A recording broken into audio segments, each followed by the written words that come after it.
Today I'd like to introduce you to the 1938 Dodge Coupe that I've done extensive metal work to.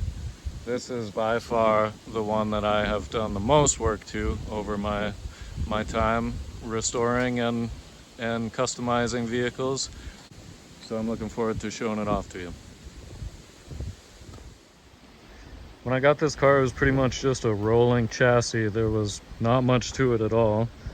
The previous owner had started to put Chrysler Cordoba front suspension onto the chassis. But other than that, the hood was, the fenders, the hood, everything was just sitting in a pile inside the car. There wasn't anything bolted onto the chassis. And I got it knowing that it would be a project, but was excited to take it on. I thought it looked very cool in the garage where it was sitting. And so I started piecing it together to see what sort of shape it was going to be in, see what it was going to take to do. I started by just bolting what I had onto the body and the frame, and quickly found out that it was going to take a lot more customizing than I thought it was going to at first. The fenders were too narrow to fit the wheels. The front wheels rubbed on the fenders. The original rear axle wouldn't have been able to take any sort of modern engine that I put in there. And so I started sorting out a driveline for it, but really what I was looking most forward to was doing the body work. That was what I was most interested in. And so what I did is I put in, for power plant, I put in a 318 from an 85 Dodge van, and it had an automatic transmission attached to it. But then to get into the metal work and what I did there, the list is pretty extensive. So I started out by widening the fenders. Both of those front fenders needed to be widened about 2 inches. And at the time, the chassis was sitting lower, the suspension was sitting lower, and so when the wheels turned lock to lock, they rubbed. I raised up the front suspension a little bit from where it was at.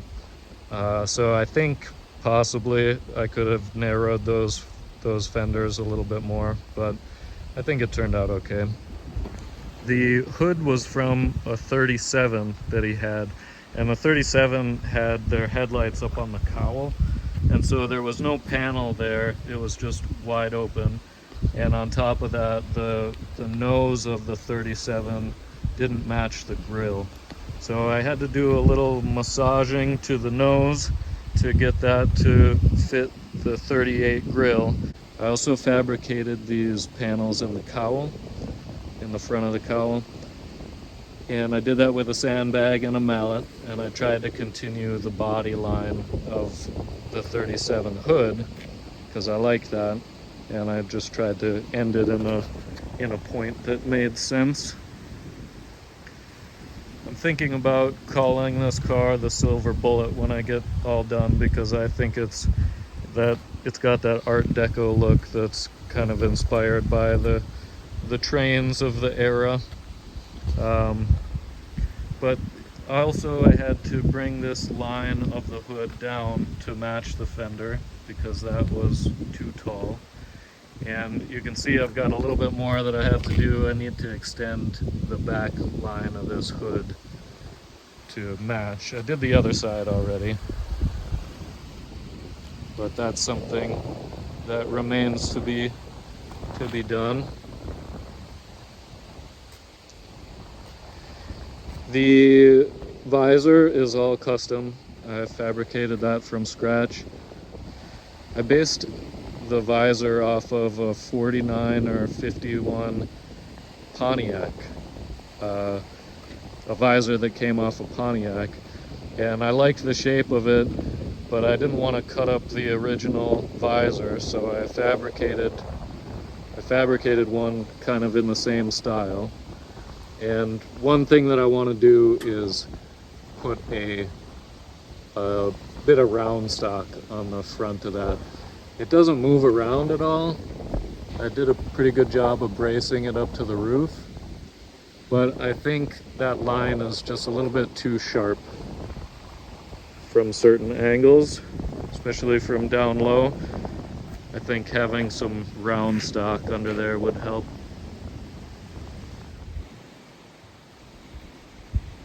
Another thing that I did was add a panel underneath the doors because Dodge had put this weird gap underneath the doors. I didn't like it. So when I extended out the running boards to meet the widened fenders, I also added a panel underneath the door. And I did that with TIG welding. A lot of the projects that I did on here were done with MIG, but I wanted a nice clean line. So I did those with TIG.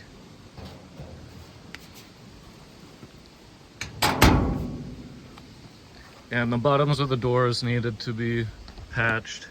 Same thing with the panel. The bottom of the quarter panel on both sides needed to be patched. I just tried to match what was stock best I could. But then the panels that I'm most pleased with, the panels that I'm most proud of, are these flush mounted fender skirts. And I really liked the style of the bubble skirts, but I also liked the style of the Lincoln Zephyr that had flush mounted fender skirts. And so I took a little bit of some inspiration from the Lincoln Zephyr and decided to make those fender skirts flush mounted. And that was a difficult challenge. To shape them was difficult. And then the way that they're fabricated, there's a lip on both the fender and also the fender skirt. And they have pins on the top of the fender skirt, and so they pin into the top of the fender, and then they're bolted at the bottom. And so that way, if I happen to have a flat tire or something, I can unbolt the fender skirt, which is important. But it was challenging to get them both to look the same. It took a lot of time to try to get them to match from side to side. I think it turned out pretty well.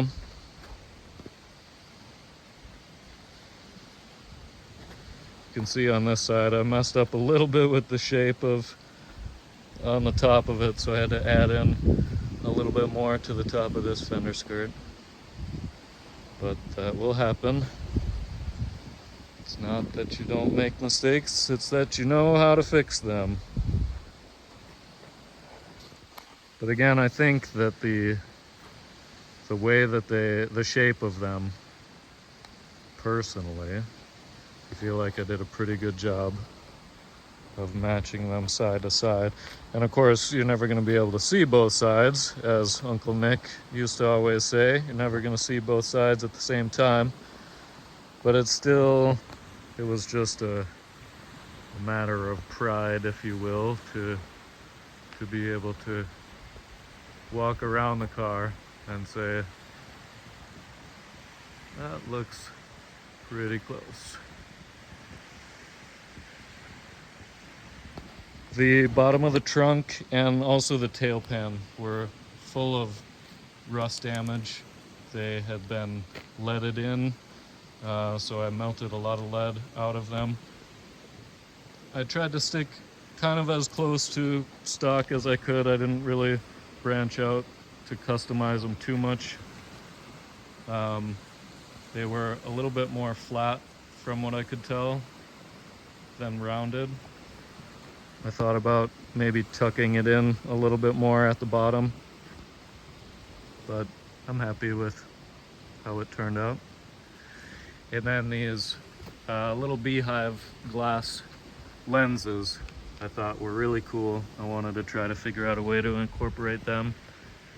And I got two that were the same color, and I accidentally dropped one on the concrete floor of the shop. So I had to glue this one back together. I found some replacements, but they're not the same shade of glass. It seems like every one that I buy, the shade is just a little bit different, and I haven't found a matching shade yet. But again, it's all right.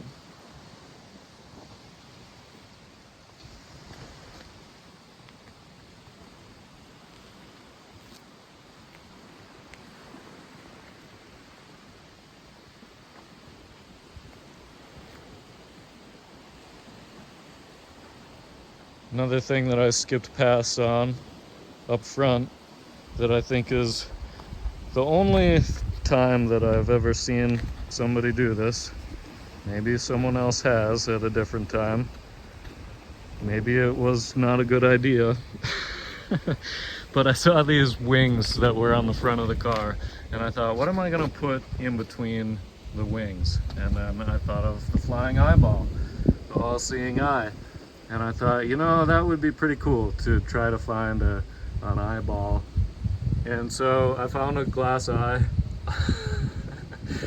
and I fabricated a panel to put it in there. And I think it turned out pretty good. It's funny that it's, because it's a real glass eye, it's off in one direction. So it's actually looking at traffic, at oncoming traffic, because it's looking over towards the oncoming lane. So it's helping, keeping an eye out for me. And it fits pretty well with the Mad Eye Metalworks, I gotta say. That was a happy accident when I started calling my business Mad Eye Metal. I realized it was probably pretty fitting.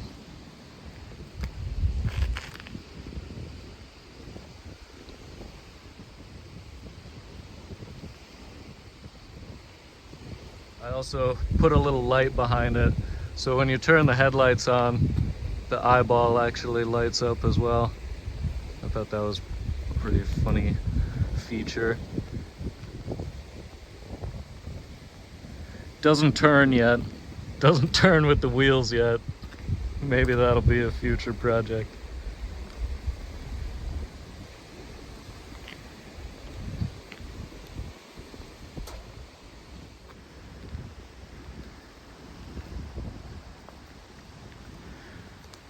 Another bit of metalwork that I am super proud of is the 53 Coronet dash that I put in here. I think that really sets off the interior of this car, which is not even close to being finished. So the dashboard is the only thing that I've got going for me in the interior.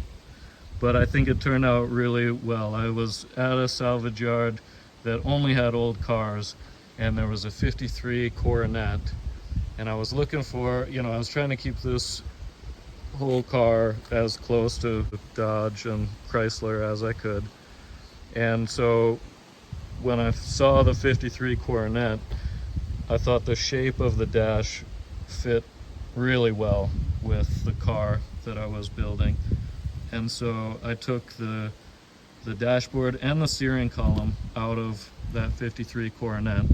The Coronet dash, I had to cut a foot out of the center, and I had to fabricate these corners because the Coronet dash was not quite this short. Kind of blended into the doors a little more, if I remember right.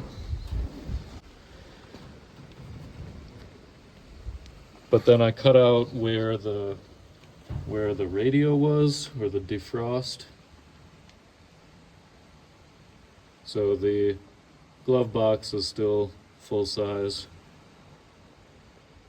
The instruments are all still full size, the panels around the instruments, which I think is cool. And I've got the headlights to work hooked up to that switch, but none of my other gauges work.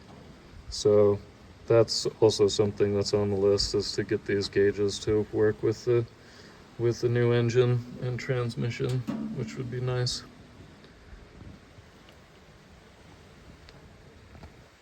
But I just love the look of this dash, and I think that the lines of the dash really complement the car.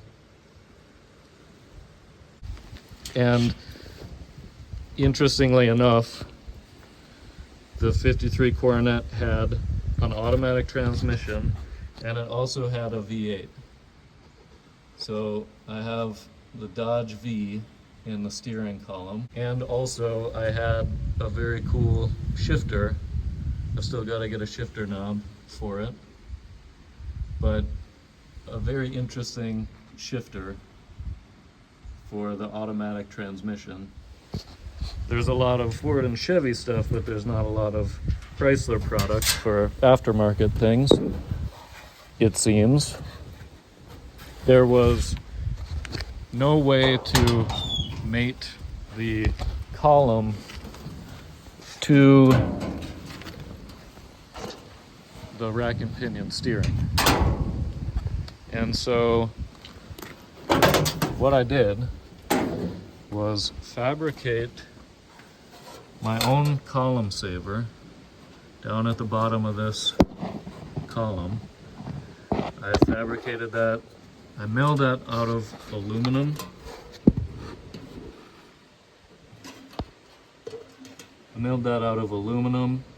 And there's a bronze bushing inside there, and it's a few different pieces.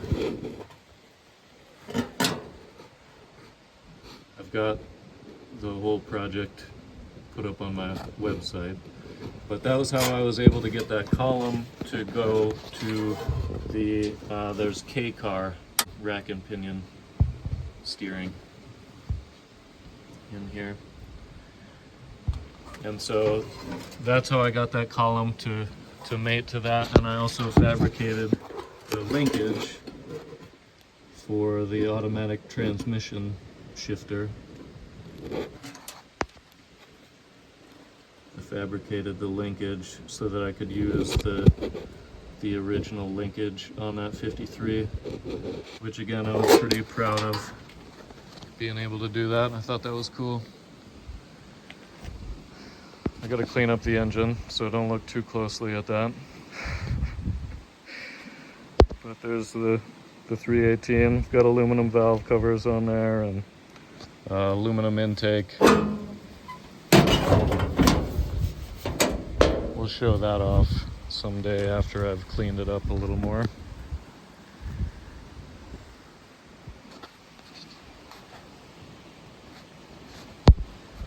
So the next things that I really want to get done on this car is the interior. It's in rough shape.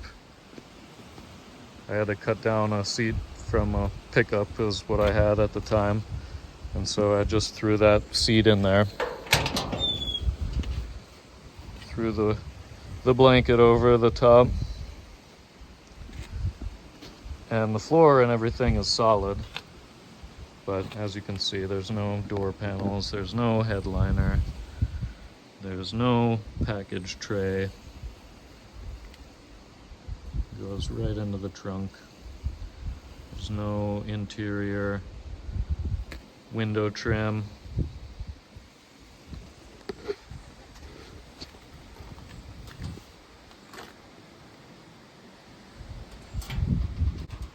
But I've driven it around a lot. Gone down to the Simcoe Weekender, Simcoe Shakedown, when I first started going there. It's about 5.5 hours away, if I remember right, from where I'm at. Maybe that's including the ferry.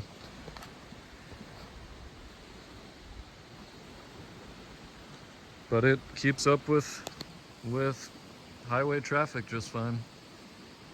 And it's pretty smooth to drive.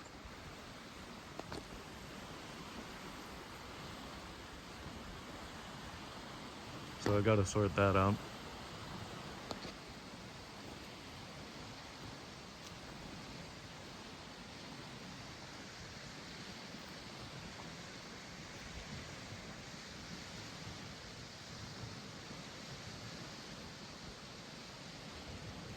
And as with any project, there's never an end. So there's multiple other things that I know are on the list that I'm forgetting currently. But overall, I'm happy with how it's turned out so far.